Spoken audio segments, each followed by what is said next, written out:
Good afternoon mga ka-Agritipils, time check 12:46 at ngayong araw ay February 10 na ata. February 10 na ba? Hindi ko na alam. 2024 at pupunta tayo dun sa dulo dahil nagpapatubig tayo. Tignan natin, baka umaapaw na. Magpapasok tayo ng tubig kasi kalakasan na yan. Patapos naman na mag-sowi itong palay natin. Yung kumuha tayo ng isik at tara tignan natin. Yan yung kulay leaf color index ng palay natin sa oras ng 1:45. Okay, medyo okay pa yung kulay niya, medyo ang lakas ng sikat ng araw. Ayan, pag mahina yung palay natin ay meron din yung hindi naman maganda, yung sobrang lakas, may heat stress din ang ating palay. Kaya ayan, tara dyan muna, punta tayo sa dulo nang makita natin kung ano na yung itsura ng ating mga terya. Nagpapapasok tayo, sagad-sagaran muna para maganda yung pagbinat. Kailangan niya ng maraming tubig. Kung mas makapal yung palay, kailangan din ng mas maraming tubig. Dito na lang tayo. Nakakain na kayo? Huwag na kayong sumama. Sanay nang mga sumasama. Yan, palay natin. Okay, tignan nyo yung tubig natin, nasa kwan na. Papapasok tayo 2 inches. Ayan, diba? Maganda na. Ayan, tignan natin kung pwede na tayo mag-top press next week. Okay, yan, sinagad ko na rin dito. Makikita nyo, ayan, may tubig na rin tong SL28 natin. Ayan, oh, matchong macho na. Kita nyo, nakapaside na. Tinuno ko na talaga para may sapat na tubig. Yan na yung SL28 natin. Mas matangkad na kaysa yung long pin natin. Ayan, naka-recover na, maganda na. Yung binalasaw natin, tignan nyo, ay maganda na. Dito na lang tayo dadaan. Yan, tignan nyo na lang yung diferensya ng SL28H at long pin 2096. Ayan, tignan nyo kung may damo pa dyan, tatanggalin pa rin natin. Diba? 3 feet na yan kon natin. Naabot na natin yung 3 feet. Lalo pag internal elongation na yan, bibirat pa ng 1 feet yan, di naka 4 feet na tayo. Plus yung flag leaf shape fully exerted, magiging kon na yun. Kahit hanggang kon lang, okay na. Hanggang puson, wala na tayong problema doon. Ayan, tignan nyo, sagad-sagaran na.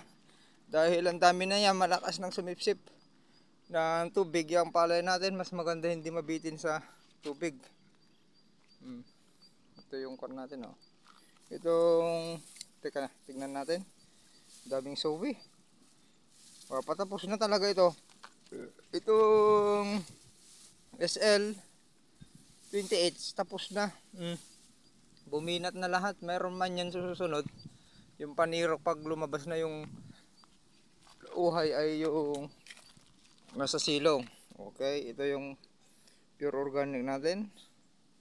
Okay pa naman, at least may tubig na nasisipsip. Maganda naman yung distance, okay naman. Tapos yung kapal, okay. Ayos, mag-average din yan ng hindi naman nagpapatalo, mga 20. Kaya niya. Ang importante dyan, mapabinat natin. Yung foliar naman ng Aggressive International Corporation ay mayroon namang sapat na sustansya.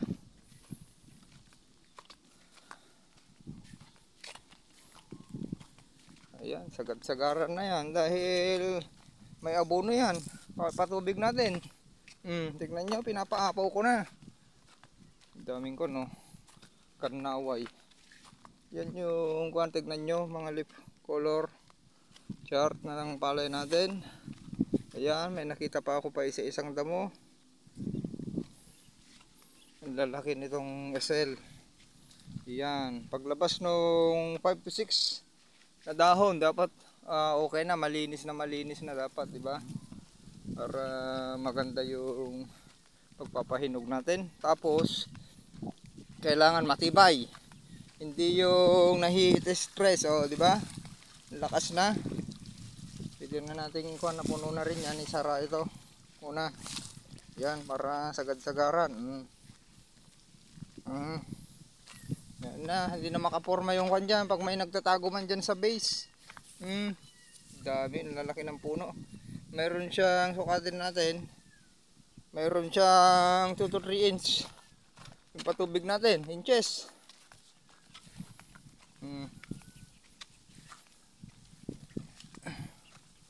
Sinagad na natin yan, nakatrap na lahat. Ganun tayo. Ayan, nagpapatubig din kasi yung ang nagpapatubig dyan doon sa school, nagtrap na lang tayo. Ayan, nakatrap na yan. Kaganda ng SL28 na natin. Ayan, lalo na ito pag nasa boating na, lalaki ng puno. Pansin nyo, wala tayong dead heart kahit hindi tayo nag-spray ng lason. Okay. Ayan, laking tulong nito mga ka-agri. Sa susunod, abangan nyo. Ayan, sagad-sagaran na. Abangan nyo yung produkto ng Aggressive International Corporation at makakarating din sa inyo. Ayan.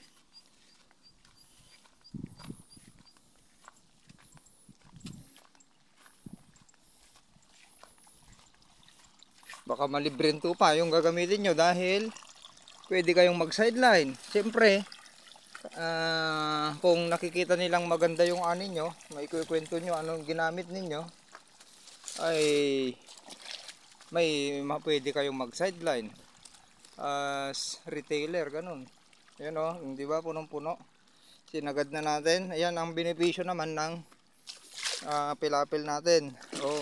Para just in case may mga dyan sa base ay may mga nagtatago dyan ay aakyat sila.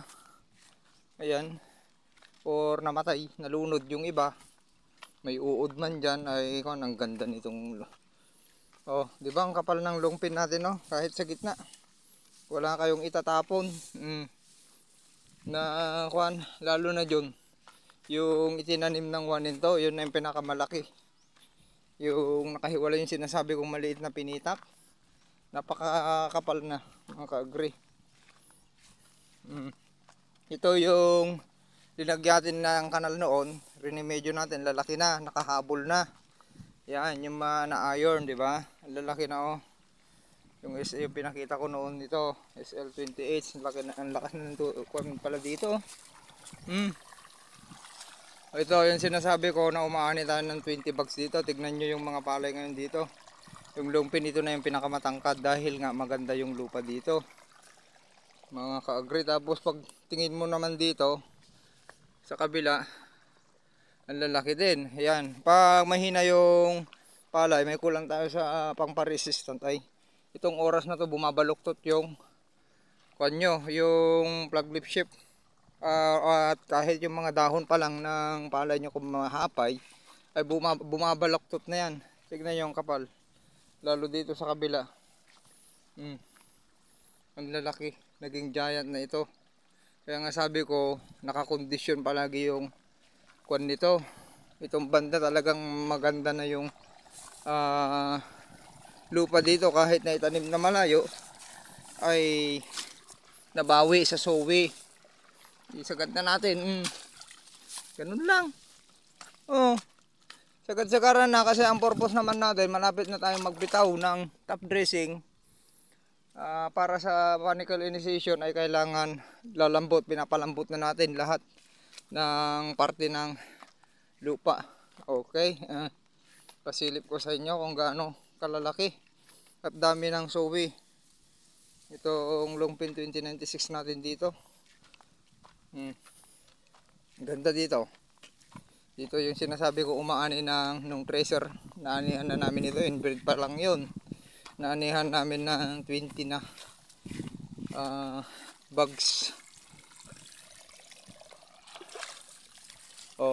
Tignan nyo gaano kalalaki. Diba? Pagpunta mo naman dito, mas dikit. Kung ito, tinanim naman ito na 15-15. Kaya parang 10 laan din ang dito, itsura nito. Longpin 2096 din. Tignan nyo. Wala nang damo. Pininis ko na kaninang umaga. Okay, wala tayong daanan. Saan tayo dadaan? Oh. Wala na, sagad-sagad na, lumambot na. Ito, SL ito. SL din ito, humahabol. Yung sinasabi ko sa inyo, humahabol na. Wala tayong daanan, dito na lang. SL, 8H ito. Longpin, 2096 ito. Mas malayo dito, pagkatanim ng SL. Bininat din ito, wala nang binhi, kaya napaka-importante na sa susunod dagdagan natin yung binhi natin para hindi tayo naghahabol ng sowi.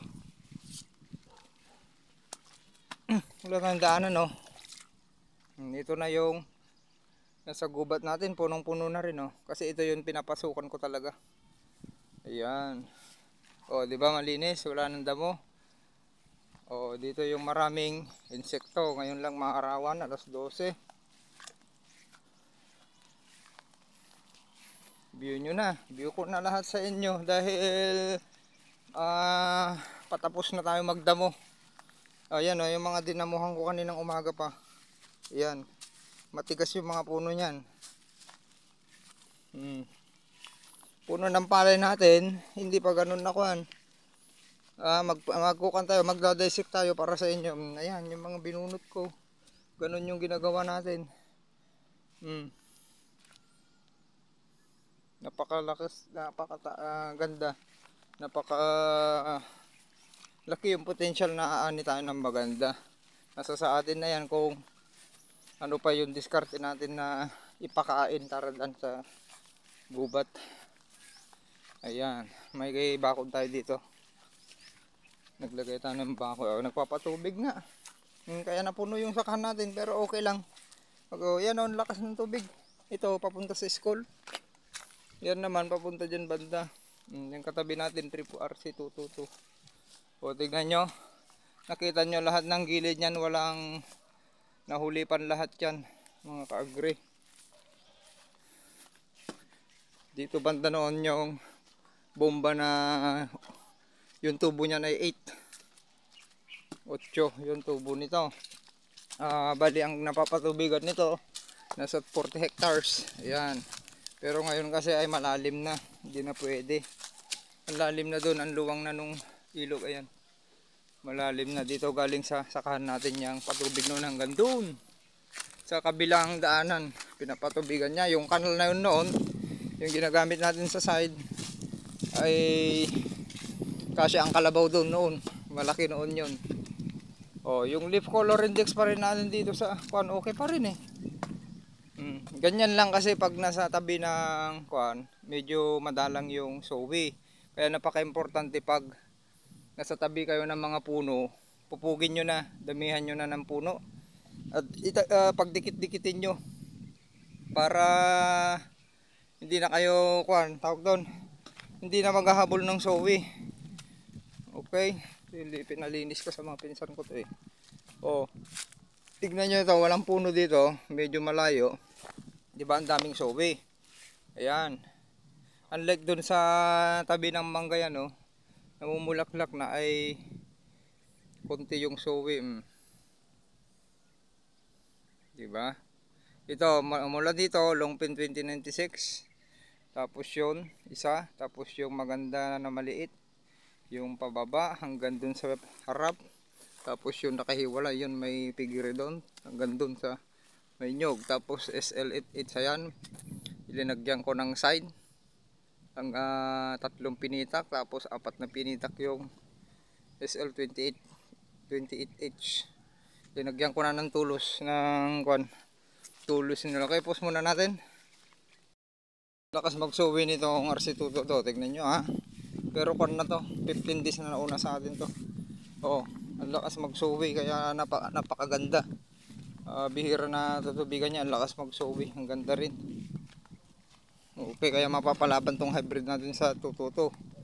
Pag dito lang yung super tututo, sana subukan natin dyan. Maganda yan sa mga nalililiman para at least malakas magsuwi yun RC222. Maganda dyan banda. Okay, ito yung malalim nun na pinakita ko rin. nahulipan na yan, kompleto na, at least nabawi na. Ito yung sinasabi kong malalaki. Unlike sa dikit-dikit, ibig sabihin mas maganda yung lupa nito. Ang lalaki. Pansin nyo, ang lalaki ang palay dito. Kung mas malayo, mas malalaki, kasi nga ito may distance na 20-20 lahat yan. Tapos linayo pa yung iba, inulipan ko yung pa isa-isang puno. Unlike dun sa dikit-dikit, mas maliit. Kaya pag dinikit-dikit naman, dagdagan nyo magdagdag kayo ng sustansya, abono. Okay, ganun yun. Pero pag maganda yung lupa natin, pansinin nyo, itong lupa natin dito, tignan nyo kung magsowi. Ang dami magsowi yan. Kaya napaka-importante na makondisyon yung lupa. Aani tayo dito ng maganda. Malalaki yung uhay dito. Tignan nyo paglabas, ipakita ko sa inyo. Kasi dati nang talagang maganda. Kaya sinabi ko sa mga kasama ko dito na bakit hindi nyo pinantay ng maayos yun eh. Yun yung pinakamalakas umani. Yan o, tignan nyo. Mga sowi dyan. Kung nakondisyon yung lupa, talagang maglalabas ng maraming sowi. Lalo yung palay natin ay may kalakasan magsuwi, mga ka-agri. Tara. Diyan ang lalaki din. Diba? Wala kang itatapon sa Lungpin 2096. Ulitin natin ito sa wet season. Baka sakali may makuha tayo sa DE. Ito yung itatira natin. Abangan nyo yung pang 300 natin sa Majo Farm. Subukan natin abutin yon gamit itong variety na to. Okay. Lalaki na. Bumibinat na. Diba? Punong-puno na. Punuan na. Hayaan nyo lang na mapuno. Kasi magpapalambot na tayo. Lakas na yung bumabagsak na Na-break na itong kuwan. Nakahiwalay. Teka, ayusin natin. Walang tulos.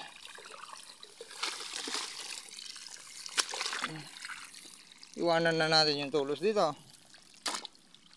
Kuha tayo ulit ng para hindi bababa yan pag trap natin para mapuno yan. Okay, ito yung dating punlaan natin. Ito yung kahiwalay. Kita nyo na. Ang gandang tignan kung walang nakasingit na damo. Tignan nyo yung punlaan natin. Ang dami rin. Daming sowi. Medyo kuwan siya. Kasi tanghalin dapat medyo stress yung palay dyan. Tapos mamayang hapon ang ganda ng kulay. Yan. Tigas na tigas. Yan yung likod ng piggery. May tatapon pa ba kayo sa palay natin? Nagbabarbel na. Sabi ko nga sa inyo, diretso na yan nabibinat. Minagic na natin. Pati yan nakihiwalay. Ang lalaki na. At yan yung ginawa natin daanan ang lalaki na dito, mahangin. Then yung nakihiwalay ang gandun. Ito yung kuwan natin saan tayo dadaan. Sa piggery. Ito na. Sharing is caring. Iwanan na natin yung tulos dun. Kasi babagsak yung kuwan natin. Diba? Ang ganda kung walang nakasingit. Yan, pag lumaki yung puno niyan mga ka-agri, ang lalaki na ang daming sowi na yan. Kaya na yan ng 200 per hectares. Buuin lang natin hanggang batok. Baka lalagpas pa. Okay. Ganun na lang. Maraming salamat. Ayan. Dito tayo sa gitna. Ayan. Pasensya na kung malikot yung kamay ko. Hindi ko sa inyo. SL28 hanggang dyan. 28H. Lungpin yan. 28H ito. Mga giant na. Ayan. Yung palang pulyar natin mga ka-agri, may hinalo na tayo doon. Yung kinuha natin na last, may hinalo na tayo doon ng pang kaya na yun. Kahit wag na kayong bibili ng fungicide, bactericide na napakamahal, ay mayroon na yun. Okay? Kaya na niyang labanan yun dahil pakikinisin niya yung dahon ng palay ninyo. Tapos meron yun yung good, magkikreate ng positive bacteria at positive punggos, hindi siya papatayin niya yung makakasira sa inyong tanim, yung negative, mga negative. Ibig sabihin mas mahirap tamaan ng mga bacterial leaf blight, bacterial leaf stick. Tapos yung sa baba, mga bungot, nikrat, di ba? Yung pulse mode. Nikrat dun sa uhay, yung uhay mo hindi nagtuloy, nasira yung kanya, neck niya. Nagkapunggos kaya na namatay. Ayun yung kanya. Ano pa? Ang dami, basta lahat ng sakit. Ganda na. Pangalawang pinitak, pangatlo, binuo ko na lahat sa inyo. Dito yung dati natin punlaan, giant din. Nakabawi na, at least pag nakita ng mga taga-islak, at least maganda na. Diba? Lalo ito pag marami tayong time noon ay winether natin ng maaga, kahit sa 15 days or pagdating ng 20 days or 2 times natin na manual weather kung may time sana tayo. Okay. Alauna yan, napaka-dark na. Tara na. Yan yung unang pinitak. Naging giant na. Nakakon na tayo, 21 minutes. Tapos, nakita akong damo dun, walis-walis, tanggalin din natin yon. Yan, yung mga sumingit. Para hindi nadadami yan, mahirap patayin yon, walis-walis. Matigas yung puno nun. Di ba? Ito yung winether natin banda mula dyan, yung tapat ng nyog. Na-weather natin yan. Weather ng kamay habang nagbubunot na, binubungkal natin. Tignan nyo, humabol na. Sabi ko nga sa inyo, hahabol yan. Dito yung na-iron toxicity, tignan nyo, giant na. Yun lang yung technique. Pansinin nyo, itong nasaan dito, halos iwanan na. Di ba? Kasi nandyan na lahat ng sustansya, na-fix na. Tinulungan din natin na na-fix. Pansinin nyo, uunahan, sabi ko nga sa inyo, uunahan nyo yun nandun. Kasi ang daming sustansya dyan, kailangan nyo lang ng tulong. At ginawa naman natin, tinulungan natin. Okay.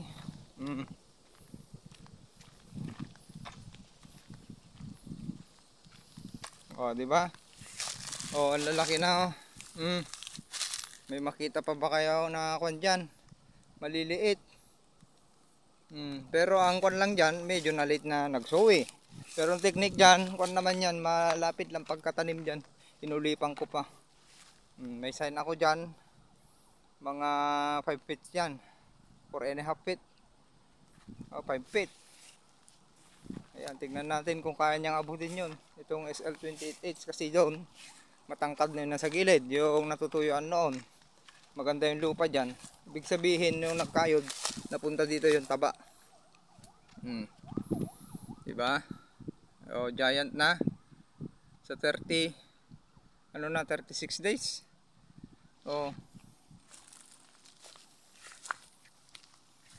Diba?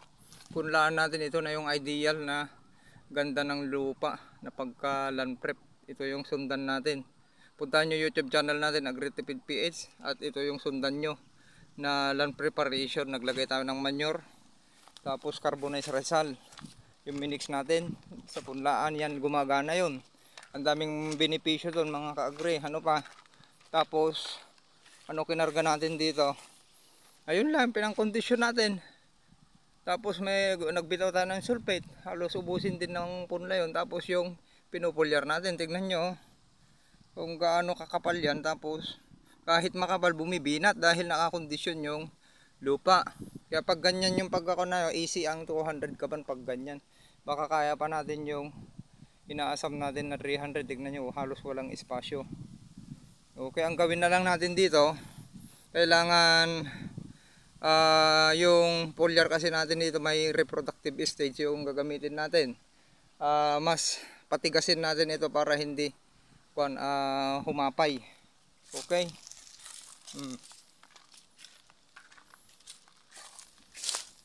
Wala na yung creepit natin, talagang linagpasan na. Mamayang hapon yan, napakaganda na. Tindig ko na yan mamayang hapon, tigas na ngayon kasi yan mahangin, tapos medyo nagluluto siya, kalakasang magluto. Kaya ganyan ka-darker. Okay, sharing is caring. Happy farmers! PM nyo ako sa Facebook account April Banalsuge at yung mga kasamahan natin para ma-add kayo sa group chat para matulungan namin kayo. Maraming salamat.